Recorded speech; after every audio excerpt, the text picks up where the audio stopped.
Hello, America. Judge Andrew Napolitano here in for Glenn tonight. The budget battle is over. Or is it? Last Friday at the 11th hour, lawmakers reached an agreement over the rest of the 2011 fiscal year budget. They cut $38 billion in spending from what the president wanted. That's a bit more than 1% of the whole budget. It's downright embarrassing to see lawmakers on both sides of the aisle, well, excluding the few that demanded much bigger cuts, go to the mat over just peanuts. This budget negotiation was just another example of politicians acting like children. $38 billion is such a small number. Whether you believe in unconstitutional big government that can right any wrong or regulate any behavior, or constitutional abiding small government that should leave people alone, these cuts should mean nothing. The federal government, even after the cuts, will still need to borrow $1 trillion between now and this October. And yet, many on the left, like Princeton economics professor and New York Times columnist Paul Krugman, are furious at the president for allowing these cuts because, Professor Krugman says, many on the right are championing the cuts as a principled stand against big government. What nonsense. But there is a glimmer of hope.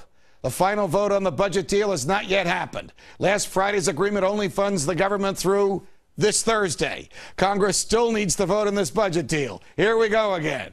Joining me now is a major voice of the Tea Party, Kentucky Republican Senator Rand Paul. Senator Paul, welcome here.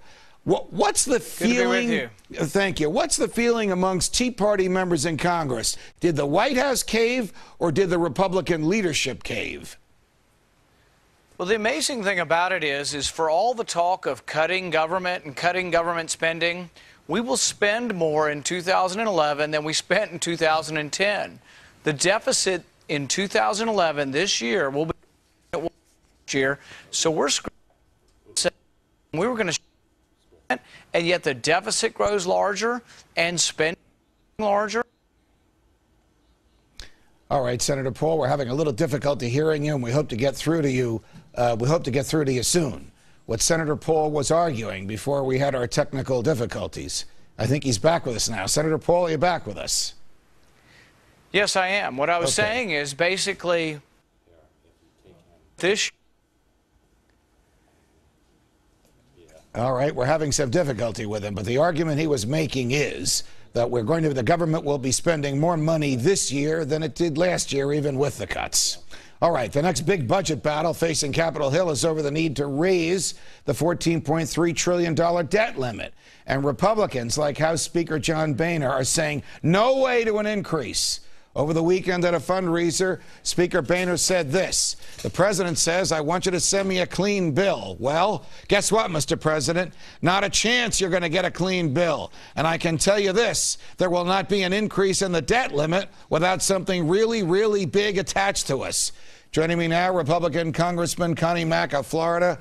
Congressman Mack, it's a pleasure. Welcome to the Glenn Beck program. Thank you, Judge. It's good to be with you, and you look good at this time of the day. Oh, you're very kind. Thank you. We were just talking to Senator Rand Paul, your Republican colleague, before we had some technical difficulties, and we hope to bring him back, about who caved in this deal. Charlie Rangel's seated next to me, and he has his own views, and we'll get to them in a few minutes. But in Congressman Connie Mack's view, who caved? The Republican leadership in the Congress or the White House? Well, you know, I don't want to start saying who caved.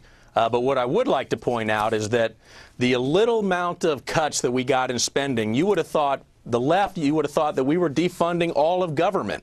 I mean, we're talking such a small percentage, a small number in actual cuts. I mean, I think this last deal is going to be about $26 billion out of almost a $3.5 trillion budget. Right. I mean, it's amazing that we can't even come together to make real cuts because we are broke. Well, here's the point that Senator Paul was making, and I will make with Congressman Rangel, and I'll put it to you. After all of this haggling and going down almost literally to the last minute on Friday night, the President, Speaker Boehner, Majority Leader Reid agreed to a budget for the rest of this fiscal year, which is just the next 6 months, that spends $38 billion less than what the President wanted to spend.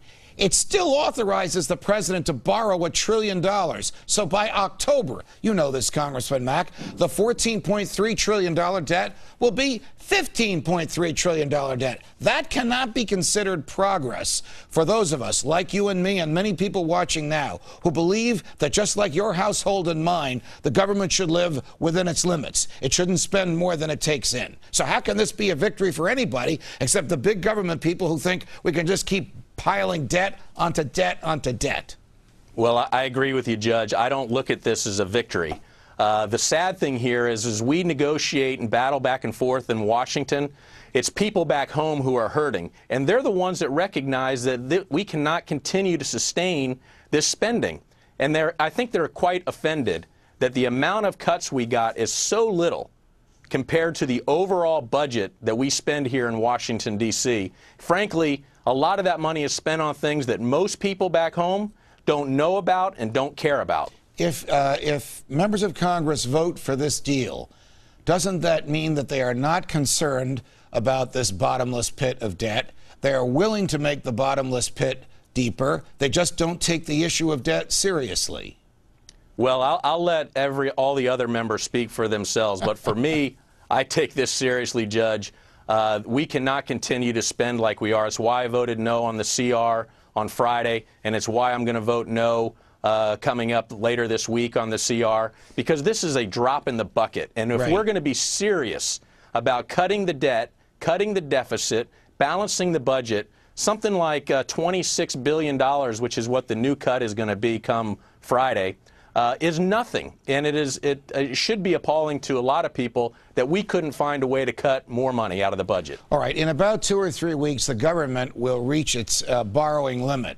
It'll reach literally that 14.3. It's about actually 14.294 trillion.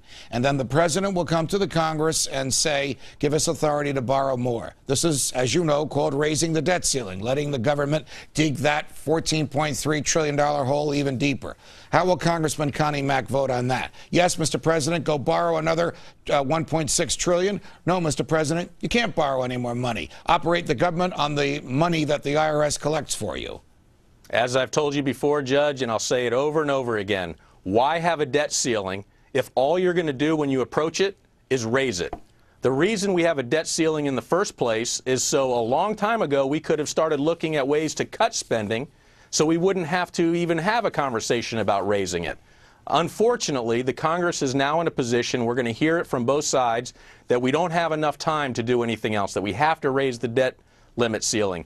I'm going to vote no on raising the debt limit ceiling. I don't think it's the right thing for it to do. And I think the people back home, again, Judge, the people back home are saying, look, I have to live within our means at home, and the federal government has to live within its means. And by the way, its means is the people's money, not ours. Right. Congressman Connie Mack of Florida, thanks very much for joining us. Senator Rand Paul, Republican of Kentucky, rejoins us on the telephone.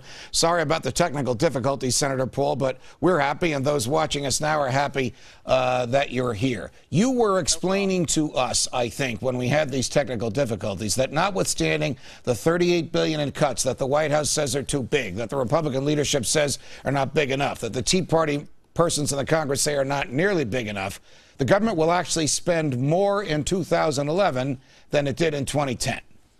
Yeah, this is what's amazing to me. For all the discussion with people saying, oh, we're going to cut spending, it's great that we're going to cut spending, we will spend more this year than we did last year.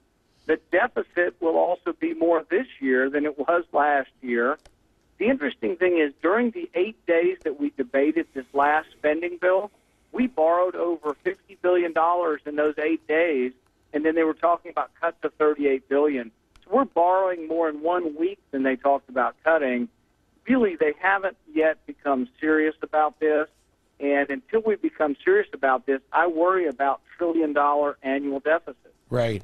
Senator Paul, how did we get here? How did we get to this position in American history where the government borrows as much as it takes in tax revenue and seems to think that the borrowing can go on without end and without being paid back? It's been going on for a couple of generations now, but it's accelerated. I was one of those who ran for office saying Republicans were spending way too much money during the last administration, we had $500 billion deficit. But then in 2008, when we got President Obama, it went up exponentially. So we now have $1.5 trillion deficits in 1 year. But most of the plans are arguing for gradual reduction in spending over 10 and 20 years, when in fact the increase in spending went up in a 2-year period. Wow. When you have to vote in the next couple of weeks on raising the debt ceiling, I assume you'll be in the same column as your colleague Congressman Connie Mack, who was just on with us a few minutes ago, and you'll vote no. Yeah, I can't vote to raise the debt ceiling unless it was the last time we're ever going to do it, and that would be that we were going to balance our budget from here on out. So if we passed the balanced budget amendment and introduced my 5-year plan to balance the budget, I could consider voting to raise the debt ceiling. But we're not there yet. We're just the will of the people is ready for us to do these things, but those in Washington, those who have been elected, are not yet hearing the voice of the people. Senator Paul, we appreciate it. Sorry for the technical difficulties. Thanks for getting on the phone with us. No problem. Congress has until Thursday evening at 11:59 p.m., a minute before midnight, to come up with yet another budget agreement. And my next guest says compromise has been a filthy, ugly word for freshman Republican members.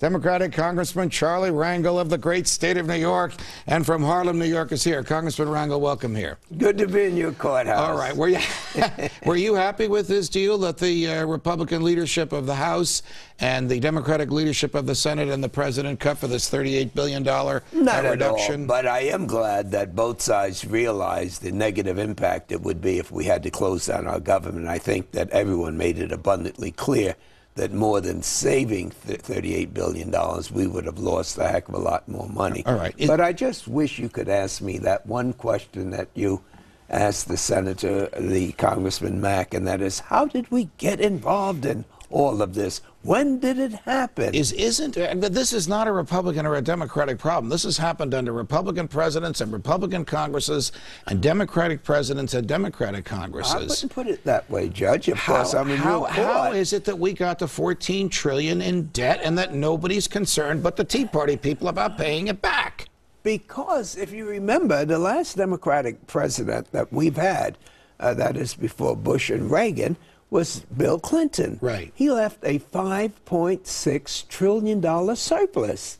Now, the $14 trillion didn't happen overnight. No, I know but that. several things happened. Well, we fought a couple of wars. We had 9/11. Don't say it that know way, about that. because I'm not justifying what George Bush did. I'm asking you. Well, you said, how did we get there? You're a longtime member of Congress. Yes. You always vote in favor of more borrowing. Don't say that. It's true. How are we going to pay the money